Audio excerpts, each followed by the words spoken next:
लेकिन मुलाकात हो नहीं रही थी। और यह भी कहा जाता है कि महमूद खान अचकज़ई साहब जितना सख्त एंटी इस्टेब्लिशमेंट मौक़िफ़ रखते हैं, उसकी वजह से नहीं हो रही थी। पंजाब हुकूमत ने इस पर अमल कर दिया है। 600 यूनिट बिजली मुफ्त ये कर दिया है पंजाब हुकूमत ने। बिस्मिल्लाहिर्रहमानिर्रहीम, अस्सलाम वालेकुम। ये आपका अपना डिजिटल प्लेटफॉर्म है। मैं तारिक मतीन हूँ। वल्लाहु खैरुल माकिरीन। अल्लाह सबसे बेहतर तदबीर फरमाने वाला है। वही बचाएगा मेरे देश को बलाओं से जो बारिश में शजर से घोंसला गिरने नहीं देता, क्योंकि उसकी तदबीर तमाम तदाबीर की इमाम है। एक और अहम मुलाकात, बड़ी मुलाकात शहर इक़्तिदार में अब खबरें गर्दिश कर रही हैं। एक मुलाकात का जो मामला है वो अभी ठंडा नहीं हुआ, लेकिन दूसरी मुलाकात की खबरें, पहली मुलाकात के हवाले से अब तक बात हो रही है, मुसलसल बात हो रही है। और एक अकाउंट अम्मार सोलंकी, जिसके बारे में दावा किया गया कि किसी खुफिया इदारे के एक खुफिया ऑफिसर का खुफिया अकाउंट है, वहाँ से असत्तूर को ताने और उस मुलाकात पे बातें, ये सब कुछ हो रहा है। और अब एक और मुलाकात की खबरें देखिए। सुहेल आफरीदी साहब ने भी कल रात में ट्वीट करके मोहसिन नकवी से होने वाली मुलाकात के हवाले से बिलाखिर बता दिया। अब लोग सवाल ये कर रहे हैं कि जब सुहेल आफरीदी ने कल बताया तो 24 मई थी और 14 मई को मुलाकात हुई थी, और मुलाकात अगर सिक्योरिटी के हवाले से थी सुहेल आफरीदी के दावे के मुताबिक, तो फिर क्या मुलाकात में खैबर पख्तूनख्वा के आईजी साहब मौजूद थे, एफसी हुक्काम मौजूद थे, क्या कोई सिक्योरिटी से मुताल्लिक आला ओहदेदार मौजूद थे, चीफ सेक्रेटरी मौजूद थे? अगर ये मौजूद नहीं थे तो मोहसिन नकवी और सुहेल आफरीदी इन मुआवनीन के बगैर क्या बात कर रहे थे? क्या उनके पास वो तमाम टेक्निकल डिटेल्स मौजूद थीं जो सिक्योरिटी के हवाले से बातचीत करते वक्त चाहिए होती हैं? तो इसलिए ये सवालात बड़े इंपॉर्टेंट हो जाते हैं कि ये कैसी मुलाकात थी। बैरिस्टर गौहर मौजूद, सुहेल आफरीदी मौजूद, मोहसिन नकवी मौजूद, और ये भी कहा जा रहा है कि मुलाकात के हवाले से एतमाद में लिया गया इमरान खान की फैमिली को, और फिर कहा जाए कि मुलाकात सूबे के सिक्योरिटी मामलात के हवाले से। देखिए, सीधी बात है, मुझे कोई प्रॉब्लम नहीं है कि सुहेल आफरीदी और मोहसिन नकवी की मुलाकात हो, और किसी को नहीं होनी चाहिए। वजीर दाखिला, वजीर आला की मुलाकात हो, कोई प्रॉब्लम नहीं है। अगर ये दो जमातों के सिक्योरिटी मामलात के हवाले से भी हो तो भी कोई प्रॉब्लम नहीं है। दो जमातें कहकर मैं इस्टेब्लिशमेंट के नुमाइंदे को भी चले दो फरीक कर लेते हैं तो तब भी किसी को कोई प्रॉब्लम नहीं है, क्योंकि इमरान खान साहब की जमात तो कहती है कि मामलात इस्टेब्लिशमेंट से डिस्कस किए जाएंगे, बातचीत इस्टेब्लिशमेंट से होगी, इस्टेब्लिशमेंट के नुमाइंदे से हो रही है इस लिहाज से। और सुहेल आफरीदी साहब ने अब मान भी लिया, अलीमा खान साहिबा ने कह भी दिया, ये सब कुछ हो गया, लेकिन 10 दिन के बाद आप बता रहे हैं इसमें भी कोई इशू नहीं है, कोई प्रॉब्लम नहीं है। हो सकती है मुलाकात, बात हो सकती है, पहले भी हुई है, अब भी हो रही है। पहले भी मुलाकात ऐसे की गई थी कि बाद में पता चला, और शहीद अरशद शरीफ ने बताया था, और अब भी बाद में पता चला। तब भी एयरवाई था बताने वाला, अब भी एयरवाई है बताने वाला, नईम अशरफ भट्ट साहब हैं अब की बार बताने वाले। बहरहाल ये तमाम चीज़ें मैटर नहीं करती, मुलाकात हुई है। अब एक और मुलाकात होने जा रही है। पहली मुलाकात का भी मेरी राय में मरकज़, महवर, मौजूए गुफ्तगू इमरान खान थे। दूसरी मुलाकात जो महमूद खान अचकज़ई और शहबाज शरीफ साहब के दरमियान, इस मुलाकात का भी महवर, मरकज़, मौजू इमरान खान साहब, अलीमा खान साहिबा की उनसे मुलाकात, उसके अलावा बुशरा बीबी की फैमिली से उनकी मुलाकात, इन लोगों की अस्पताल मुंतकली, यही मामलात हैं कि जिन पर बात हो सकती है। अब महमूद खान अचकज़ई साहब जो हैं वो और शहबाज शरीफ साहब बहुत पहले मिल जाना चाहिए था इनको, और इनकी मुलाकात हो जानी चाहिए थी। कायदे हिज़्ब इख्तिलाफ है, वज़ीर आज़म है, मुलाकात हो सकती है, लेकिन मुलाकात हो नहीं रही थी। और ये भी कहा जाता है कि महमूद खान अचकज़ई साहब जितना सख्त एंटी इस्टेब्लिशमेंट मौक़िफ़ रखते हैं, उसकी वजह से नहीं हो रही थी। शहबाज शरीफ साहब जो हैं वो हाइब्रिड हुकूमत के दूसरे फरीक को तमाम चीज़ों पर लूप में ले लेते, उसके बाद मुलाकात होती, ये बातें की जा रही थी। फिर मुसलसल ये भी दावा किया जा रहा था कि नहीं, मुलाकात के लिए माहौल बनाया जा रहा था। अब माहौल बन चुका, ये कहा जा रहा है। तो ईद के फौरी बाद मुलाकात हो सकती है, मुलाकात हो सकती है बजट से बिल्कुल पहले। और अब ये मुलाकात जो है, ये अपोजिशन को दावत दी गई है हुकूमत की जानिब से कि मुलाकात कीजिए, कायदे हिज़्ब इख्तिलाफ की, वज़ीर आज़म की मुलाकात होनी चाहिए। तो इस बारे में ये भी बात की जा रही है कि अपोजिशन की ज़रूरत पड़ गई है। अब इस मुलाकात में क्या हो सकता है, उससे पहले ज़रूरत पड़ गई है की बात क्यों? क्योंकि पाकिस्तान पीपल्स पार्टी के हवाले से बड़े घर में ये खदशात मौजूद हैं कि पाकिस्तान पीपल्स पार्टी वाले ना कर सकते। मुझे ऐसा कोई खदशा नहीं है। पाकिस्तान पीपल्स पार्टी वाले बेहतर मामलात तय कर सकते हैं। पाकिस्तान पीपल्स पार्टी वाले कहें कि अच्छा ये अगर मान जाएंगे तो क्या मिलेगा, ये नहीं मानेंगे तो हमें पता है कि क्या मिलेगा, फिर तो मिलेगा कि आप जा सकते हैं। लेकिन अगर ये मान जाएंगे तो क्या मिलेगा, ये पाकिस्तान पीपल्स पार्टी वाले मेरी राय में ज़रा ज़्यादा बेहतर अंदाज में डील करना चाहते हैं। लेकिन पाकिस्तान पीपल्स पार्टी वाले ज़्यादा भाव दें तो इसलिए पाकिस्तान पीपल्स पार्टी को कट टू साइज करना, उनकी लिमिट्स में रखना, तो किसी और से भी बात करनी चाहिए, फजलुर रहमान से भी बात होनी चाहिए, पाकिस्तान तहरीके इंसाफ वालों से भी बात होनी चाहिए, अचकज़ई साहब से भी मुलाकात होनी चाहिए और सुहेल आफरीदी और मोहसिन नकवी को भी मिल लेना चाहिए। अगर पीपल्स पार्टी हुकूमत को दागे मुफारिकत देकर पाकिस्तान तहरीक इंसाफ से मिल जाए, ये बातें गर्दिश कर रही हैं, तो भी फ़रीक़े सानी और हुकूमत खुद भी ये चाहेगी कि हम भी बैठ जाते हैं, बात कर लेते हैं, अपना उल्लू सीधा कर लेना मकसद है।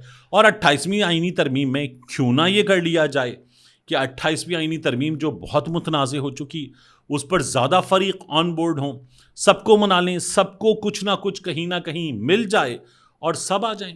पीपल्स पार्टी वाले भी उसमें राज़ी हों, हंसी खुशी मौजूद हों, पाकिस्तान तहरीक इंसाफ वालों को भी कोई ख़ास प्रॉब्लम ना हो, और नून लीग वाले तो बग़ैर किसी प्रॉब्लम के इस वक्त इस सेटअप में मौजूद हैं क्योंकि नून लीग हुकूमत में है। मरीम नवाज़ शरीफ साहिबा वज़ीर आला पंजाब, शहबाज शरीफ साहब वज़ीर आज़म और मियाँ नवाज़ शरीफ साहब इस हुकूमत के सरपरस्त आला, ये तमाम चीज़ें हैं। तो क्या ज़रूरत पड़ गई है पाकिस्तान तहरीक इंसाफ की पीपल्स पार्टी का बाजू मरोड़ने के लिए, या पीपल्स पार्टी को एक तगड़ा मैसेज देने के लिए कि हमारे पास ये है, आपके पास क्या है? तो ये भी बहस हो रही है। अब इस मुलाकात के हवाले से कहा यह जा रहा है कि मुलाकात, ये अपोजिशन की तरफ से कहा गया कि आप वज़ीर आज़म हाउस आइए, और अचकज़ई साहब की जानिब से कहा गया कि नहीं, वज़ीर आज़म हाउस क्यों जाएं। और ये जो पाकिस्तान तहरीक इंसाफ के वर्कर सपोर्टर ने सड़क पर, सोशल मीडिया पर, जलसे में, माइक के सामने आकर माहौल बना दिया है, टेम्परेचर बढ़ा दिया है, गेम उठा दिया है, तो उसकी मौजूदगी में कैसे वज़ीर आज़म हाउस जाया जाए? यानी वज़ीर आज़म हाउस चले गए तो क्या आपकी नाक नीची हो गई, आपका सर झुक गया, क्या ये होगा? मेरा ख्याल है नहीं। वज़ीर आज़म हाउस पाकिस्तान का है, शहबाज शरीफ का इस वक्त मिला हुआ है लेकिन शहबाज शरीफ का तो नहीं है। लेकिन बहरहाल वज़ीर आज़म हाउस अचकज़ई साहब नहीं जाएंगे, न्यूट्रल वेन्यू पर मुलाकात की जाए। अचकज़ई साहब की तरफ से दावत दी गई कि शहबाज शरीफ साहब मेरे घर क्यों नहीं आ जाते, वज़ीर आज़म हैं, बड़े हैं, छोटे तो नहीं हो जाएंगे इस चीज़ से, तो ये भी कहा गया। लेकिन फिर जब आप ये कहें कि हम वज़ीर आज़म हाउस नहीं आते तो वो आपके हाउस क्यों आएंगे, तो ये भी रुक गया मामला कि नहीं, ये भी नहीं होगा कि शहबाज शरीफ साहब अचकज़ई साहब के घर आएँ। तो फिर न्यूट्रल वेन्यू जो है, जो मेरी राय में न्यूट्रल नहीं है, क्योंकि सरदार अयाज सादिक साहब मेरी राय में न्यूट्रल नहीं है। जिस तरह से इस हुकूमत ने महमूद खान अचकज़ई साहब का रास्ता रोका, बार बार रोका कि नहीं, अचकज़ई साहब जो हैं वो कायदे हिज़्ब इख्तिलाफ बनना चाहते हैं तो नहीं बनाते, आप लेकर बैठे रहे, अटके रहे, और बड़ी मुश्किलों से, यानी फजलुर रहमान साहब को मनाने की कोशिश की गई कि वो बन जाएं, और फिर उसके बाद अचकज़ई साहब को जो है वो ये ओहदा देना पड़ा बिलाखिर। तो अचकज़ई साहब कायदे हिज़्ब इख्तिलाफ बन गए। तो सरदार अयाज सादिक साहब, उन्होंने पहला जो बयान दिया था उनके कायदे हिज़्ब इख्तिलाफ बनने के बाद कि अगर ऐसे करेंगे तो मैं ये कर लूँगा, अगर ये करेंगे तो ये नहीं होगा, क्योंकि अचकज़ई साहब के हवाले से जिस तरह से वो खुलकर एजेंसीज़ के बारे में, फ़ौज के बारे में, इस्टेब्लिशमेंट के बारे में, उनके सियासी किरदार के बारे में गुफ्तगू करते हैं, तो सरदार अयाज सादिक साहब जो हैं वो तो इंतहाई एहतियात से काम लेने को तैयार थे। तो उन्होंने कहा ये नहीं होगा, ये नहीं होगा, ये नहीं होगा, ये बातें वो कर रहे थे। और हमने देखा है कि जिस तरह से अचकज़ई साहब की स्पीच के साथ किया जाता है, ऑपोजिशन की आवाज़ जिस तरह से दबाई जाती है, तो सरदार अयाज सादिक साहब को कोई भी उनके अहदे की डिमांड ये है कि वो गैर जानिबदार हों, कस्टोडियन ऑफ द हाउस हैं, लेकिन मैं नहीं मानता, कोई भी माने, मैं नहीं मानता कि वो न्यूट्रल हैं। बहरहाल स्पीकर का जो अहदा है वो ऑन पेपर न्यूट्रल होता है, स्पीकर का ऑफिस न्यूट्रल होता है, तो स्पीकर ऑफिस में मुलाकात कर ली जाए, वो न्यूट्रल वेन्यू है। ये बात हो रही है, कहा जा रहा है कि स्पीकर ऑफिस में ही मुलाकात होगी, और ये मुलाकात जो है वो ईद के फौरी बाद हो सकती है। कुछ लोग इस हवाले से 2 तारीख की बात कर रहे हैं। ये भी बात की जा रही है कि अभी एतमाद साजी के कुछ इक़दामात हो चुके, बड़े घर से भी कुछ मामलात पर हाँ हो चुकी, बात हो चुकी, कहीं किसी जगह किसी लेवल पर इत्मीनान हो चुका, इसीलिए बुशरा बीबी की फैमिली से वो मुलाकात करवाई गई जुमे को, जो जुमे को नहीं होती, वो मंगल को होती है, लेकिन वो मुलाकात भी करवा दी गई और कुछ चीज़ें तय की गई हैं।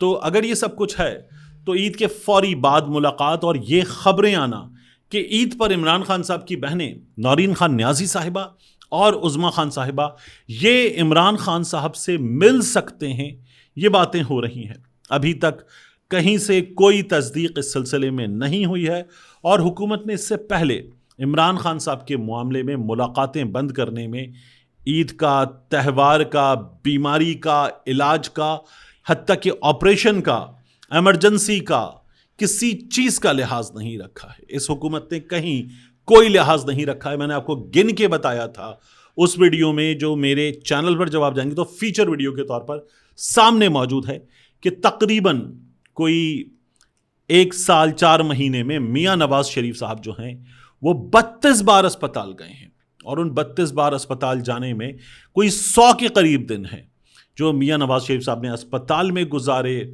नैब में गुजारे, और मियां नवाज शरीफ साहब ने घर पे गुजारे, और उसके बाद मियां साहब चले गए। पहले भी 6 हफ्ते के लिए बाहर रहे कि इलाज करवाएंगे पाकिस्तान के अंदर, फिर मियां साहब मुल्क से बाहर भी चले गए। ये सब कुछ उस वीडियो में मौजूद है। Anyways, coming back to this, तो इमरान खान साहब के लिए कोई रिलीफ, अभी हल्की हल्की सी फिजा में बातें हैं कि हो सकता है, जब तक हो नहीं जाता कोई बात इस सिलसिले में हतमी तौर पर नहीं करनी चाहिए। इसके बाद आपने इस वीडियो के थंबनेल पे देखा है, मैंने लिखा हुआ है जो 600 यूनिट बिजली है, मुफ्त बिजली, वो रिलीफ और मरियम नवाज, देखता जा शर्माता जा। देखिए, हमारे यहां मरियम नवाज शरीफ साहिबा ने इलेक्शन से पहले कहा था 200 यूनिट मुफ्त, आपका बिजली का बिल आएगा, उस पर लिखा होगा बिल हुकूमत पंजाब ने भर दिया है। ये हमने बातें सुनी थी, पंजाब हुकूमत ने इस पर अमल कर दिया है। 600 यूनिट बिजली मुफ्त ये कर दिया है पंजाब हुकूमत ने, लेकिन भारतीय पंजाब की हुकूमत ने, भगवंत मान ने, जो उस तरफ वाला पंजाब है इंडिया में, वहां हो गया है। उन्होंने 11 अरब भारतीय रुपयों के जरिए एक थर्मल पावर प्लांट खरीदा है, और अपने लोगों को 600 यूनिट तक बिजली मुफ्त देंगे वो उस थर्मल पावर प्लांट के जरिए। तो 11 अरब रुपए से उन्होंने वो खरीदा है। हमारी वजीर आला मरियम नवाज शरीफ साहिबा ने 11 अरब रुपए से अपना एक लग्जरी जहाज खरीदा है। उस लग्जरी जहाज से अभी वो बाकू गई, उस लग्जरी जहाज को इस्तेमाल किया जा रहा है, और उस लग्जरी जहाज के बारे में ऐसी ऐसी बेहुदा बातें हमें सुनने को मिली कि ये एयर पंजाब का जहाज है। इस तरह के झूठ बोले गए और इस तरह की बेहुदा बातें की गई, सहाफियों को डराया गया, टेलीविजन प्रोग्राम कटवाया गया, पूरा ताकत का इस्तेमाल किया गया। और ये जो इश्तिहार बांटते हैं ये लोग, उन इश्तिहारात के जरिए ये कमाल दिखाया गया कि बाजू मरोड़ा जाए मीडिया का। मरियम नवाज शरीफ साहिबा की हुकूमत ने ये सब कुछ किया। उन इश्तिहारात के हवाले से, पब्लिसिटी कैंपेन के हवाले से ये लोग ये कानून ला चुके कि कोई सवाल ही नहीं कर सकता। यानी किसी के बाप की हिम्मत नहीं है कि इनसे पूछे कि ये सरकारी खजाना आपने कैसे इस्तेमाल किया। हर जगह अपनी तस्वीर छापने पे, अपने वालिद गिरामी मोहतरम नवाज शरीफ साहब की तस्वीर छापने पे कैसे किया। अब भारतीय पंजाब में ये हो रहा है। मैं सोच रहा हूं लोगों को शर्म तो आती होगी। इलेक्शन में दावे कर रहे थे ऐसे मुफ्त वैसे मुफ्त, और अब ये 200 यूनिट वाले का भी गिरबान पकड़ के, बल्कि उसको ऐसे टांगों से पकड़ के उल्टा करके उसकी जेब में चवन्नी अठन्नी होगी वो भी निकालना चाहते हैं। ये ऐसे बेशर्म हुक्मरान हैं हमारे। इसके बाद आखिरी चीज, बहुत ही अफसोसनाक हादसा, ये सवात जो मोटरवे है वहां पर पेश आया।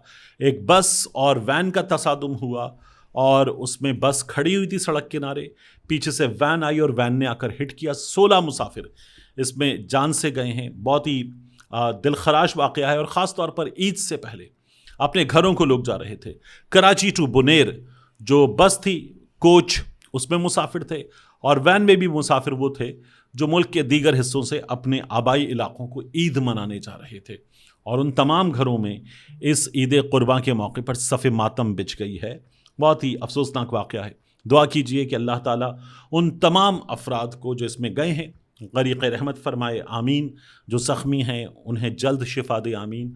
जो जिनके प्यारे चले गए उनको सब्र दे, आमीन। उनके लिए ईद की घड़ियों में बहुत ज़्यादा गम की घड़ी है, अल्लाह ताला रहम फरमाए।